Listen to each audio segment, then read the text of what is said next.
Hello friends, मैं हूं सी दिनेश और स्वागत है आपको मेरे चैनल पर। 2025-26 का एलपीजी संकट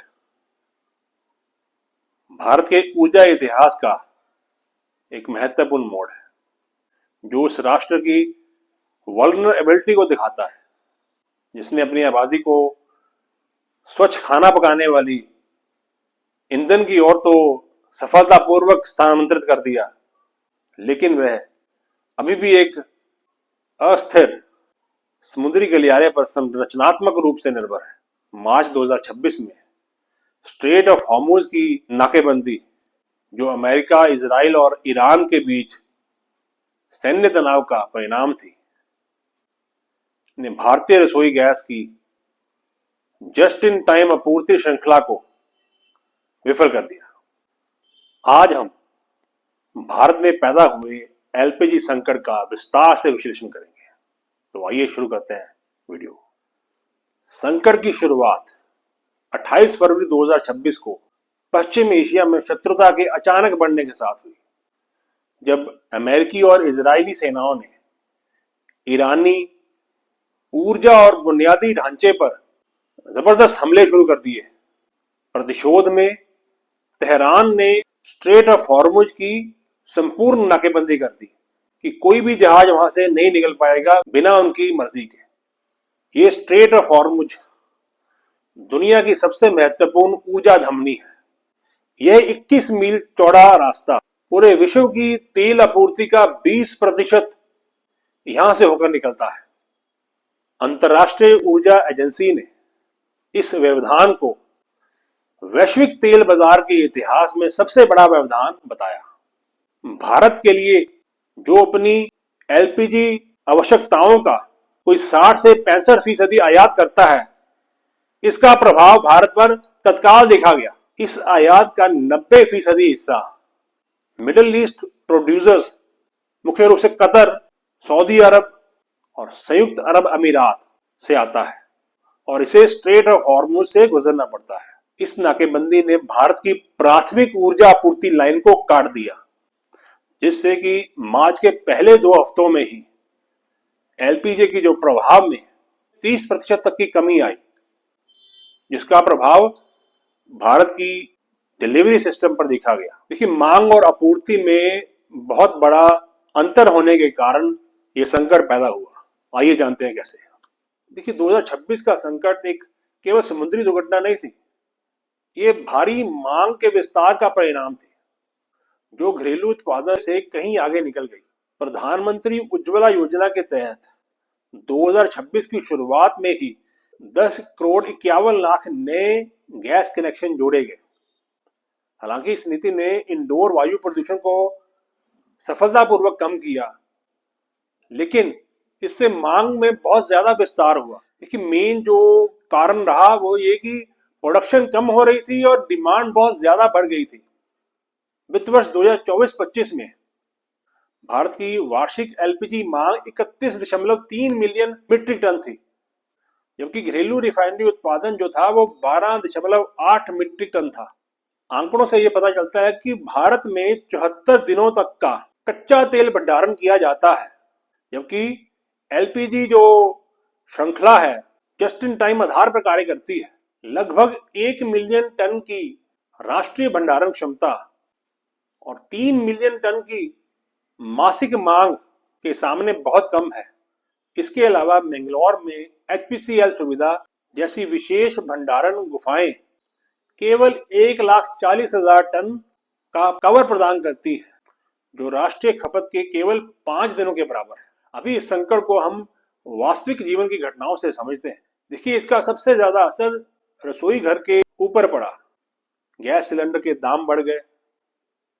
14.2 किलोग्राम का सिलेंडर कोई 50 रुपए महंगा हो गया। गैस एजेंसियों में सप्लाई ना होने के कारण कालाबाजारी शुरू हो गई। नोएडा और एनसीआर के क्षेत्र में इस संकट ने अनौपचारिक क्षेत्र को बुरी तरह से प्रभावित किया। प्रवासी श्रमिक अमूमन 3 किलो से 5 किलो के सिलेंडर पर निर्भर रहते हैं। वो इसी से अपना गुजारा करते हैं और इन सिलेंडरों को अनौपचारिक नेटवर्क के जरिए ही भरवाया जाता है। मीन आपके पास सिलेंडर है, आप किसी बंदे के पास गए जिसके पास सिलेंडर था, उसने आपके सिलेंडर को भर दिया और उसके एवज में उसने जो रकम थी वो वसूल ली। जब सरकार ने इस कमी को रोकने के लिए घरेलू गैस के डायवर्जन पर नकेल कसी तो ये अनौपचारिक रिफिल पॉइंट बंद हो गए। नोएडा में पहले 3 किलो सिलेंडर की रिफिल कीमत जो थी वो 50 रुपए प्रति किलो पड़ती थी, जो अब बढ़कर 400 से 500 रुपए प्रति किलो हो गई। 12,000 सैलरी लेने वाला, या यूं कहे कि 12,000 रुपए प्रति माह कमाने वाला श्रमिक कहां से 4,000 से 4,500 रुपए का सिलेंडर अफोर्ड करेगा। इसका असर ये हुआ कि वहां से श्रमिकों ने अपने पैतृक गांव जाना शुरू कर दिया, मींस पलायन शुरू हो गया। मार्च 2026 में इस गैस की कमी के कारण 2000 श्रमिक वहां से पलायन कर गए, बिकॉज उनके पास पैसे नहीं थे रोटी खाने के लिए, गैस लेने के लिए। वो अपनी बचत को इस पे खर्च नहीं करना चाहते थे। दिल्ली की रहने वाली माया रानी ने बताया कि उसने सिलेंडर लेने के लिए डिस्ट्रीब्यूटर के यहाँ कई दिनों तक चक्कर लगाए और घंटों वहां इंतजार करना पड़ा, और गैस की कमी के कारण उनके परिवार को केवल दिन में एक ही भोजन मिलता था, वो भी वो बाहर से मंगवाते थे। झारखंड के पलामू जिले में ईंधन की कमी के कारण जमाखोरी शुरू हो गई। एक इमारत में रखे गए 50 से 60 सिलेंडरों में विस्फोट हो गया और इस विस्फोट में 4 लोग गंभीर रूप से घायल हुए। नई दिल्ली के हरोला में लोगों ने होम डिलीवरी करने आई गैस वैन को ही लूट लिया। वाराणसी के अन्नपूर्णा मंदिर में एलपीजी की कमी के कारण उन्होंने प्रसाद बनाने के लिए आपातकालीन पीएनजी का उपयोग करना शुरू कर दिया।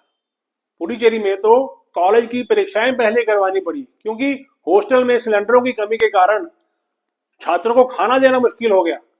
हॉस्पिटैलिटी क्षेत्र को, जो कि 19 किलो के कमर्शियल सिलेंडर पर निर्भर है, को अपने अस्तित्व के खतरे का सामना करना पड़ा, क्योंकि सरकार ने घरेलू आपूर्ति को प्राथमिकता दी। National Restaurant Association of India ने ये चेतावनी दी कि अगर गैस आपूर्ति रेगुलर नहीं की गई तो लगभग 60% तक छोटे रेस्टोरेंट बंद हो सकते हैं। तेलंगाना में 50% तक कमर्शियल सिलेंडरों को भुगताया नहीं जा सका। डिमांड थी लेकिन सिलेंडर नहीं थे, इसलिए डिलीवरी नहीं हो पाई। मौजूदा इन्वेंट्री को लंबे समय तक चलाने के लिए सरकार ने एक स्तरीय राशनिंग प्रणाली लागू की। 13 मार्च 2026 को एलपीजी बुकिंग के बीच न्यूनतम अंतराल जो है शहरी क्षेत्रों के लिए बढ़ाकर 25 दिन और ग्रामीण क्षेत्रों के लिए बढ़ाकर 45 दिन कर दिया गया, और जो डिलीवरी होगी वो बुकिंग के 3 दिनों के अंतर होगी। पिछले हफ्ते की खबर थी हिमाचल की, वहां के एक डिस्ट्रीब्यूटर ने अपनी जान लेने की कोशिश की, क्योंकि वो पकड़ा गया था और उसके ऊपर कार्रवाई होने वाली थी। उसने 8 लाख रुपए के सिलेंडर, जो 250 सिलेंडर थे, उनको किताबों में एज इट इज दिखाया। मीन सिलेंडर आए हुए हैं लेकिन डिस्ट्रीब्यूट कहीं और हो गए, और लोग जो सिलेंडर बुक करवाने वाले थे वो सिलेंडर मांग रहे हैं, उनको सिलेंडर नहीं मिल रहे। ब्लैक मार्केटिंग करती है उन सिलेंडरों की। सरकार को इन पे नकेल कसनी चाहिए, बिकॉज सरकार की ओर से कहा जा रहा है कि कोई कमी नहीं है, लेकिन फिर भी बहुत ज्यादा डिले हो रहा है, डिस्ट्रीब्यूशन में बहुत ज्यादा डिले हो रहा है। प्रशासन ने स्टॉक की निगरानी के लिए दिल्ली में ही 70 टीमें बनाई हैं और हजारों टीमें पूरे देश भर में बनाई हैं, जिन्होंने एक ही दिन में 3700 छापे मारे और 1400 डिफॉल्टर जो वितरक हैं, डिस्ट्रीब्यूटर हैं, उनको कारण बताओ नोटिस जारी किए। देखिए, ऐसे एक्शन ज्यादा लेने की जरूरत है ताकि जो डिफॉल्टर्स हैं, जो डिफॉल्ट कर रहे हैं, जो लोगों को परेशान कर रहे हैं, जो परेशानियां लोगों को आ रही हैं, वो ना आए। चाहे हम डिस्ट्रीब्यूटर हैं, चाहे हम डीलरशिप वाले हैं, हम सबको देखना चाहिए कि सबको समान सिलेंडर मिले। और अंत में मैं यही कहूंगा कि सरकार को चाहिए कि जो गैस पाइपलाइन है उसका ज्यादा से ज्यादा विस्तार किया जाए और जो सिलेंडर पर निर्भरता वो कम की जाए। या कच्चे तेल का जो आप भंडारण करते हो, वो 74 दिनों का कच्चा तेल आप भंडारण के रूप में रखते हो, ऐसा ही मानक आपको एलपीजी के भंडारण में भी बनाना चाहिए, ताकि 74 दिनों तक की जो गैस है उसकी उपलब्धता आपके पास बनी रहे, ताकि भविष्य में अगर कोई ऐसा संकट आए तो उसका असर पूरे देश पे ना पड़े। और जो श्रमिक हैं उनके लिए जो गैस की उपलब्धता है उसको आसान बनाया जाए, ताकि किसी तरह की कोई ब्लैक मार्केटिंग ना हो पाए, उनको अपने गांव में वापस ना जाना पड़े, ताकि वो अपने कार्यों में अपने वो लगे रहें और किसी का भी जो है वो चूल्हा चौका बंद ना हो। तो आज के वीडियो में इतना ही। अगर वीडियो अच्छा लगा तो वीडियो को लाइक कर देना और चैनल को सब्सक्राइब करना और बने रहना मेरे साथ। मिलते हैं नए वीडियो में, तब तक के लिए जय हिंद, जय Bharat. Thanks for watching guys, thank you.